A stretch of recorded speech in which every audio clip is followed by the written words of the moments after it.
Ada tempat-tempat di dunia ini di mana batas antara dunia kita dan dunia lain menipis. Tempat di mana sisa-sisa tragedi melekat, menodai udara dengan kesedihan dan ketakutan. Pulau Boneka adalah salah satu tempat seperti itu. Terletak di Kanal Xochimilco, Meksiko, pulau ini tidak terkenal karena keindahannya, tetapi karena penghuninya yang mengerikan. Ratusan mungkin ribuan boneka usang tergantung di pepohonan. Mata mereka yang tak bernyawa menatap, anggota badan mereka terpelintir dalam pose-pose yang mengerikan. Setiap boneka mewakili sebuah tragedi, jiwa yang hilang, jeritan bisu yang bergema selama bertahun-tahun.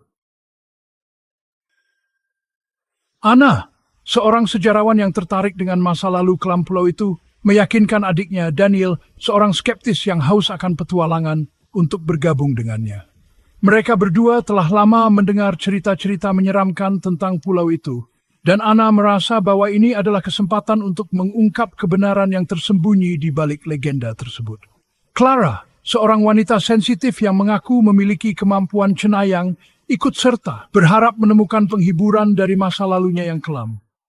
Dia merasa bahwa arwah-arwah di pulau itu mungkin bisa memberinya jawaban yang dia cari selama ini. Louis, pemandu mereka, seorang pria yang mengenal kanal seperti punggung tangannya, memandang mereka dengan mata waspada.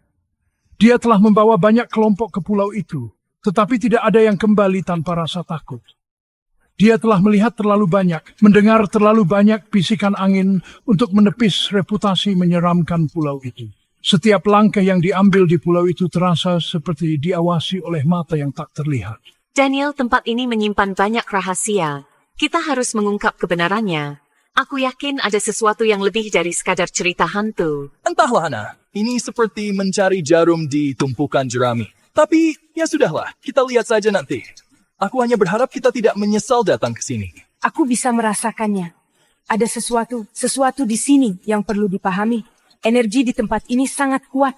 Seolah-olah ada yang ingin berkomunikasi dengan kita. Hati-hati, pulau ini tidak seperti tempat lain. Arwah di sini, mereka tidak tenang. Mereka mungkin mencoba menghubungi kita, tetapi kita harus tetap waspada. Mereka adalah kelompok yang tidak serasi, yang disatukan oleh satu tujuan. Meskipun mereka memiliki alasan yang berbeda untuk berada di sana, mereka semua ingin mengungkap misteri yang menyelimuti pulau itu. Untuk mengungkap kebenaran di balik legenda pulau itu. Sebuah legenda yang telah menghantui penduduk setempat selama bertahun-tahun. Sebuah legenda yang dibisikkan dengan nada pelan. Sebuah kisah tentang seorang gadis muda yang tenggelam dalam keadaan misterius dan penjaga pulau yang menjadi gila oleh arwahnya. Mereka berharap bahwa dengan mengungkap kebenaran, mereka bisa membawa kedamaian bagi arwah-arwah yang terperangkap di pulau itu. Perjalanan ke pulau itu seperti melalui mimpi buruk. Udara menjadi pekat dengan bau air tergenang dan pembusukan. Setiap tarikan napas terasa berat, seolah-olah udara itu sendiri membawa beban dari masa lalu yang kelam. Perahu itu menembus air keruh. Kesunyian hanya pecah oleh gemerisik daun dan tangisan burung-burung yang tak terlihat. Suara-suara itu seperti bisikan dari dunia lain, mengingatkan kita akan kehadiran yang tak terlihat namun selalu ada. Sejarah pulau ini penuh dengan kesedihan. Mereka bilang seorang gadis muda tenggelam di sini, dan penjaganya mencoba menenangkan arwahnya dengan boneka-boneka ini. Setiap boneka adalah simbol dari harapan yang hilang dan upaya putus asa untuk menenangkan jiwa yang gelisah. Kedengarannya seperti cerita rakyat bagiku, tapi aku tidak bisa menyangkal. Tempat ini membuatku merinding. Ada sesuatu yang tidak bisa dijelaskan. Sesuatu yang membuat bulu kuduk berdiri dan hati berdebar lebih cepat. Ini bukan hanya cerita, Daniel. Aku bisa merasakan kehadirannya. Dia di sini, mengawasi kita. Setiap bayangan, setiap suara, seolah-olah dia mencoba berkomunikasi, mencoba memberitahu kita sesuatu. Ana menceritakan sejarah pulau itu, setiap kata melukiskan gambaran tragedi dan keputusasaan. Kisah-kisahnya penuh dengan detail yang menakutkan, seolah-olah dia sendiri telah menyaksikan semua itu. Daniel yang selalu skeptis menganggapnya sebagai cerita rakyat, tetapi bahkan dia tidak dapat menghilangkan perasaan tidak nyaman yang menyelimuti dirinya. Setiap kali Ana berbicara, dia merasa ada sesuatu yang lebih dari sekadar cerita. Clara, pucat dan pendiam, menatap pulau yang semakin dekat. Matanya melebar dengan campuran ketakutan dan daya tarik yang mengerikan.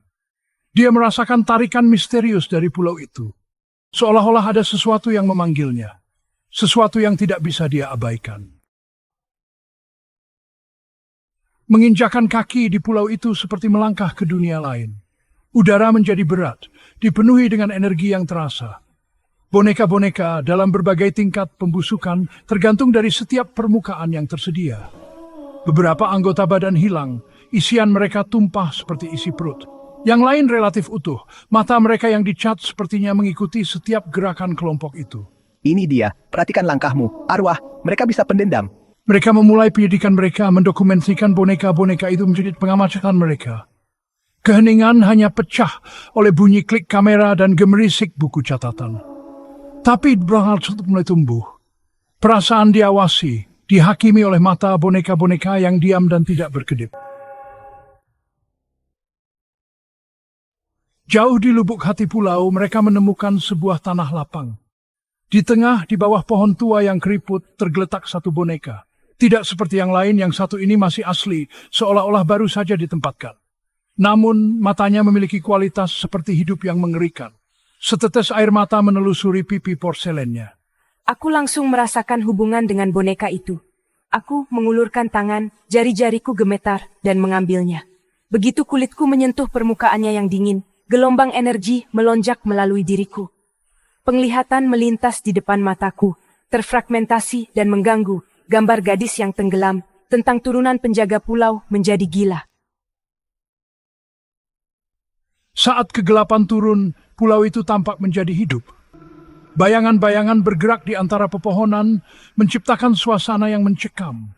Tangan-tangan tak terlihat menarik-narik pakaian mereka, seolah-olah ada kekuatan misterius yang bermain di balik kegelapan. Bisikan-bisikan mengikuti mereka melalui pepohonan, membuat mereka merinding. Suara-suara itu terdengar seperti panggilan dari dunia lain. Kita harus pergi. Sekarang, ini terlalu berbahaya untuk tetap di sini. Louis, wajahnya pucat pasi karena ketakutan, mendesak mereka untuk pergi. Tetapi Anna yang terobsesi untuk mengungkap kebenaran menolak. Kemudian Louis menghilang. Ketakutan mulai merasuki kelompok itu. 1 menit dia ada di sana, berikutnya pergi lenyap tanpa jejak. Kepanikan muncul dan mereka mulai mencari dengan putus asa. Mereka mencarinya, panggilan mereka bergema tak terjawab melalui kegelapan yang semakin pekat.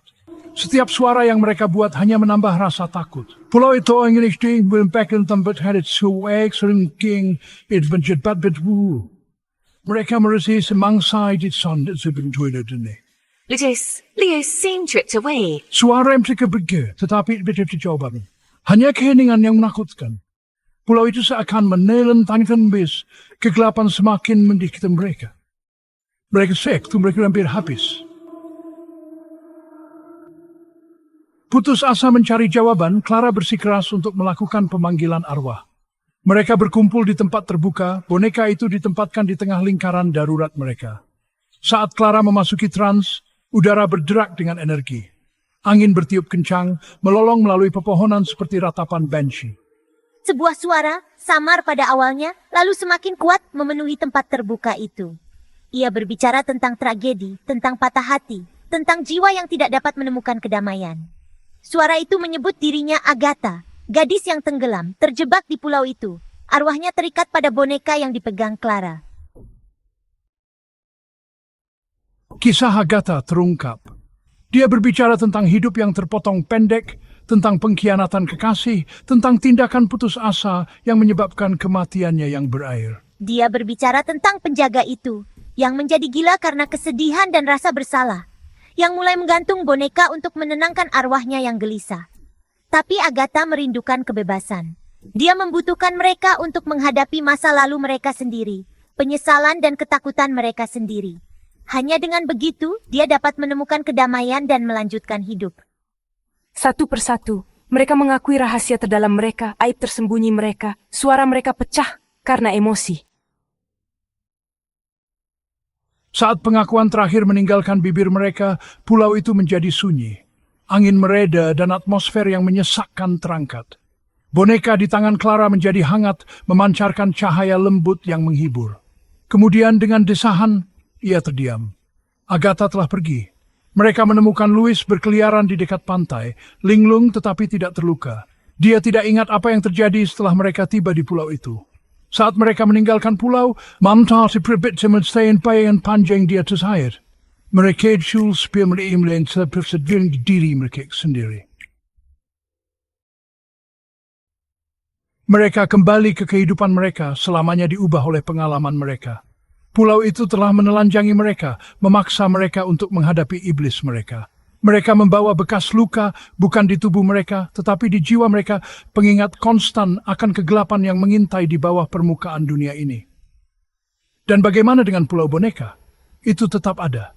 Sebuah bukti kekuatan abadi dari kesedihan, rasa bersalah, dan ikatan yang tidak dapat diputuskan antara yang hidup dan yang mati. Tempat di mana bisikan-bisikan masa lalu masih melekat, menunggu jiwa berikutnya yang cukup berani atau cukup bodoh untuk mendengarkan.